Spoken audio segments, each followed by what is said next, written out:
Olá, bem-vindo à nossa aula sobre pensar, ler e ensinar. Hoje nós vamos refletir sobre o problema do ensino de filosofia e verificar como é que esse ensino pode se dar a partir desses três verbos. Como é possível, numa aula de filosofia, ajudar o aluno a aprender a pensar, aprender a ler e depois como é que esse problema filosófico se apresenta como uma questão de difícil solução, que é a seguinte: como nós podemos de fato ensinar a filosofar? Ora, o ensino de filosofia é um problema que, antes de qualquer coisa, deve ser visto como um problema filosófico. Quando nós pensamos no ensino de filosofia, a gente vê que esse é um grande desafio. Primeiro, por quê? Porque há uma diferença muito grande entre simplesmente ensinar filosofia e ensinar a filosofar. Esse problema já foi colocado por autores dos mais diversos períodos da história da filosofia. Entre eles, por exemplo, Immanuel Kant, no século XVIII.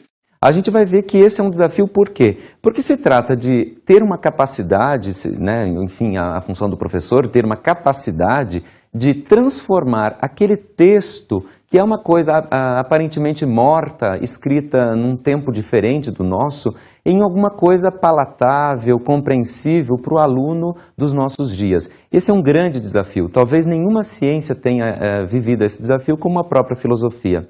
Por quê? Porque a filosofia ela é, antes de tudo, um saber que se comunica. Ou seja, trata-se de nós pegarmos esse saber acumulado durante a nossa história e transformar esse saber numa coisa que seja comunicada aos nossos amigos, que são, na verdade, os nossos alunos, já que todo o texto de filosofia, como disse o filósofo Peter Sloterdijk, é uma carta para amigos. No seu livro Regras para o Parque Humano, esse filósofo apresenta a filosofia como uma grande carta para amigos. É bom lembrar que a própria palavra filosofia, ela traz dentro da sua etimologia a palavra amizade. Também a palavra sofia, que significa sabedoria. Filo, amizade, sofia, sabedoria. Ou seja, nós somos os amigos do saber. É bem interessante notar que o amigo do saber não é aquele que tem a posse do saber. Portanto, ele não é aquele que vem para a sala de aula para transmitir conteúdos ou conhecimentos. Ele é, antes de tudo, aquele que vem angariar apoios, vem despertar nos alunos o amor ao saber. E aí é que está o problema da didática. Como é que nós podemos, de fato, fazer isso?